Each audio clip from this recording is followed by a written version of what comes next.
Здравствуйте, вы смотрите «Актуальное интервью», в студии Надежда Саханская.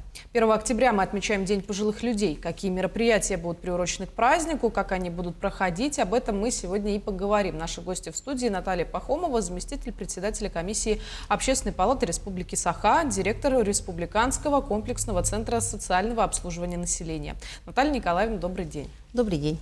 Вот 1 октября у нас состоится такой светлый праздник, но мне кажется, что сейчас вот термин «пожилые люди», он немножечко видоизменился, потому что люди почтенного возраста, которые есть сейчас, они отличаются от тех, которые были лет 10, а то и 20 назад. Да, совершенно верно. Вот как бы вы охарактеризовали современное поколение людей серебряного возраста? Ой, сейчас серебряный возраст, он самый счастливый возраст, я скажу, когда все заботы, хлопоты о семье, о карьерном росте, да, и так далее, все позади. Мы, когда достигаем всего поставленных всех своих целей, начинается, как говорится, своя жизнь. Конечно, 10-20 лет назад наши бабушки, дедушки совершенно были другие люди. Они отличаются и здоровьем, и желанием жить, желанием достигать, познавать какие-то новые начинания, открывать новые горизонты. Поэтому нынешнее серебряное поколение, возраст, да, это самый работоспособный и самый эффективный, скажем так, эффективные члены общества, на котором основывается наше государство. Они и опытные, они и мудрые, у них еще есть силы поддержать свои семьи, поддержать государство, да, общественное движение, открывает новые какие-то для себя направления, которые действительно приносят пользу нашему обществу. А возрастной ценз серебряного возраста изменился? Может быть, планка поднялась? На сегодня мы средний возраст, да, дожития мы должны достигнуть к 30 году на основании послания главы нашей республики до 78 лет. О. Да, поэтому мы над этим работаем, и каждый человек, который пенсионного возраста, да, не должен сидеть сложа руки, а действовать и уже, как говорится, приносить пользу и заниматься своим здоровьем, не только физическим здоровьем, но и ментальным, психическим здоровьем. Ну, на самом деле это чувствуется. Вот в числе из мероприятий это открытие Республиканского форума «Якутия за активное долголетие». Вот там какая программа будет? Ну, мы очень рады, что в канун празднования нашего Дня Республики, маленького, но гордого, как говорится, города Республики Якутия, мы будем праздновать, отмечать Днем активных долгожителей, ну, скажем, активных пожилых, да. У нас будет это 25 числа, это больше. Мы будем показывать все исполнители нашей региональной программы «Активно долголетие 55» в Якутии, да. Все исполнители данной программы будут предлагать нашим пожилым гражданам и населению, какие работы они сделали за эти годы, за 10 лет, да. Мы будем предлагать свои услуги, а также школа 3-го возраста, все общественные организации, которые начали работу по активному долголетию, будут показывать свои успехи, результаты и предлагать свои услуги. Это будет 25 числа. 26 будет сам большой форум, куда мы приглашаем всех пожилых граждан, да, всех заинтересованных лиц, даже молодых, для тех, которые увидят воочию, насколько наша республика достигла положительных, динамичных результатов в этой области. Якутия у нас единственная республика, которая именно на волонтерской, на желании самих пожилых граждан выстроила такой инструмент работы по активному долголетию. Здорово. Я думаю, что другим регионам надо брать с нас пример. Учебный год начался и в школе 3-го возраста. В этом году какие-то новые направления появились? Конечно, мы не стоим на одном месте. Мы все знаем, что закон об образовании по Российской Федерации, он один у нас. Это начиная, как говорится, с рождения ребенка до пожилого возраста. И в этом году мы открываем 13-й учебный год. Целью школы 3-го возраста этот проект был создан как образовательно-просветительский проект. И у нас в этом году будет более 40 направлений. Это и культурно-массовые мероприятия, прикладное искусство, образовательные работы, да, языки и, конечно же, оздоровление. Поэтому в этом году мы планируем тоже новые направления. Когда мы открывали эту школу, мы провели Опрос. Опрос у нас социально-личностный был, потому что все-таки была проблема, когда человек выходит на пенсию, он не знает, куда девать свою энергию, свои знания, свой опыт. Да? И мы разделили респондентов на 4 группы. Это были интересные группы, но я расскажу про 2 группы. Это работающие пенсионеры, которые работают, но на пенсии, и неработающие пенсионеры, которые уже отошли от своего дела. Да? И задали около 10 вопросов, их было 300 человек. И самые главные вопросы – это трудности адаптации после пенсионного возраста. Да, это был очень интересный показатель. К сожалению, работающие показали 11%, а неработающие пенсионеры показали 64%. Это большой звоночек был. И один из важных и печальных вопросов, это было отсутствие интереса к жизни.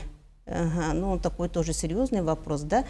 И пенсионеры, которые работают, они дали нам 18%, а неработающие пенсионеры дали 78%.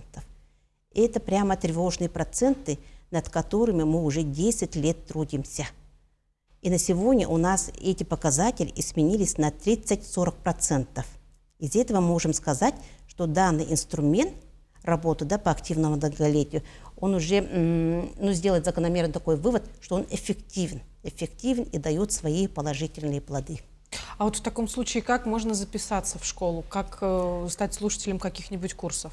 Конечно, наши двери всегда открыты. Школа у нас существует на безвозмездной основе, на волонтерской деятельности. Мы также каждый год приглашаем учителей-волонтеров, желающих поделиться своим опытом.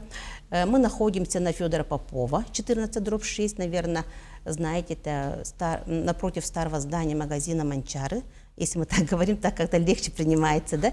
И, конечно же, можно записать телефон 924-178-43-77. Это директор нашей школы Пелагея Юрьевна Протезникова. Она с удовольствием вам ответит на ваши вопросы, направит и найдет, конечно, применение вашей энергии. А вот если такие вот у нас есть энергичные пенсионеры, они могут сразу несколько курсов взять? Конечно, конечно. Они так и идут. Они прямо планируют. В этом году я, например, иду на танцевальный, заканчиваю танцевальный, иду на какой-то образовательный. Мы еще обучаем и китайский язык, и английский, и немецкий язык у нас есть. Это просто здорово, когда видишь, что наши пожилые люди, ну нельзя их назвать, другого слова нету, все равно пожилые люди, поэтому душа радуется. Вы, наверное, сами заметили, что на улицах наше старшее поколение более позитивное, да? А в автобусах они больше не ругаются, да. На удивление. Да. Поэтому все-таки тенденция такая, я еще раз повторяю, что мы действительно поймали, как говорится, тот эффект, на который мы планировали. А кто может стать преподавателем в школе? Абсолютно все желающие. Когда мы открывали школу, нам говорят: ой, почему школа? Потому что в то время все открывали университеты. А оказалось, что школа – это безбарьерная.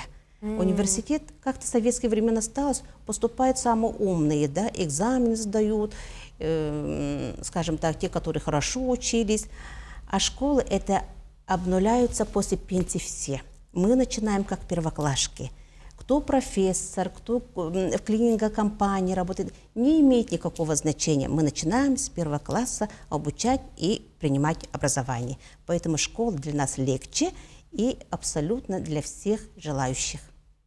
А еще ведь по вашей инициативе открыт кабинет «Незабудка», там борются с деменцией. Да, мы 5 лет тому назад открыли этот кабинет «Незабудка». «Незабудка», кстати, является символом на международном уровне болезни Альцгеймера.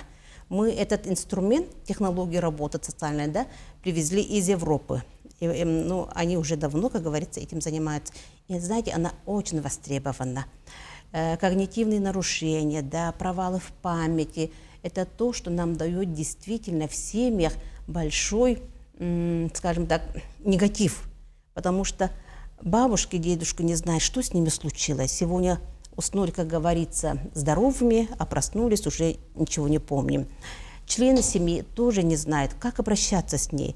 Иногда мы агрессируем, да, потому что не понимаем, как можно не понимать, куда, например, положили ключи или что-нибудь такое, да. Для нас, для здоровых, это непонятно. А они не понимают, поэтому мы обучаем, и, конечно же, профилактика. Профилактика самой деменции и отношения, межличностные отношения в самой семье, которых достигла вот такая, скажем так, проблема. Мы тоже 2 года назад прямо на площади Победы делали опрос, знают ли наши горожане о такой болезни. Это было 2 года тому назад. Тоже опросили около 500 человек. К нашему удивлению, был такой, 1% сказали, что они вообще не боятся этой болезни. Они уверены, что они не заболеют. Да? Где-то 20 говорит, о, да, что они переживают, где-то слышали. А где-то 40-50% они, уже проблемы в семье были, что они знают, уже у них своя семейная история. Поэтому мы проводили такой опрос именно под эгидой «Город, столица, доброжелательно к людям с деменцией и с болезнью Альцгеймера». Эти кабинеты у нас открыты на Пушкина 31, мы регулярно работаем. Все ссылки, телефоны мы можем найти на наших телеграм-каналах, ВКонтакте, да. Звонят люди, сами приходят, обучение абсолютно все бесплатно. Ну вот про межличностные отношения понятно. На самом деле это довольно удивительная метода для того, чтобы действительно родственники взаимодействовали между собой. А вот если мы говорим о каких-то профилактических мероприятиях, то там какой комплекс? Там очень много комплексов инструментов. Сейчас у нас здравоохранение тоже подключается к этой теме. Конечно, мы ни в коем случае медикаментозно и так далее, мы туда не встреваем. Наша сторона и задача – это профилактика и социальное сопровождение. То есть мы их проводим, дидактические настольные игры, работа с мелкой моторикой, да, нейро какие-то инструменты работы, сенсорные комнаты, световые комнаты. Все, что идет на сегодня, передовой опыт, да, на международном уровне, это все у нас есть. И мы ее используем в комплексе. Для каждого это будет индивидуально. Самое простое даже настольные игры, вот наши якутские игры, да, хаблы, хамска, да, шахматы и так далее. Все это относится для того, чтобы поддержать свое ментальное здоровье. Поэтому я всегда призываю, не обязательно что-то какие-то технологии, да, а именно то, что у нас под рукой, с годами и традиционно мы занимаемся, вот это тоже имеет большой эффект. А вот как происходит изучение языков? И китайский, и английский? Да, языки у нас очень много преподавателей, которые сохранили свой опыт, свой навык, при этом не останавливаются на одном месте, они ищут другие методы, технологии работы. То, что было, например, 20 лет тому назад по школьной программе, это уже совершенно другой подход, да? Сейчас более как-то упрощенно и быстро учатся языки. У нас есть волонтеры, которые обучают и китайский, и немецкий, и английский. Это просто уму непостижимо. И желающих очень много. И мы, конечно же, только радуемся этому и поддерживаем. Но здесь, получается, все-таки надо составлять индивидуальное расписание или как-то конкретно? Нет, 2 раза в неделю? Они ходят 2 раза в неделю. Учительница дает им еще домашнее задание. У них идет общение между мини-группами, коллективом обучаются, мини-группами обучаются. И у кого есть желание, конечно, они получают индивидуальное обучение. Понятно. Да. Ну что ж, в преддверии праздника, что вы бы хотели пожелать всем представителям такого почтенного возраста? Я желаю только здоровья. Мы только приветствуем, когда человек уже понимает культуру своего здоровья. Никто другой не придет, ему не поможет, как говорится. Да? Мы должны заниматься сами своим физическим здоровьем, ментальным здоровьем. И желаю, чтобы у вас интерес к жизни никогда не пропадал, чтобы вы открывали новые и новые горизонты. И наравне с этим, с пожеланием, я всегда желаю членам семей, да, друзьям, товарищам, соседям, чтобы они доброжелательно относились к пожилому возрасту. Все мы будем старыми, все мы будем, как говорится, искать поддержки, да, какого-то теплого взгляда от соседей, от друзей, потому что все-таки теплые отношения в таком возрасте это очень важно и, конечно, продлевает нашу жизнь. А мы, как социальный работник и профессионал своего дела, это у нас уход, обучение, все остальное мы инструменты даем. Ну что ж, стоит взять на заметку. Наталья Николаевна, большое спасибо, что пришли к нам сегодня. По случаю приходите к нам еще. Спасибо. Напомню, вы смотрели актуальное интервью. До встречи в эфире.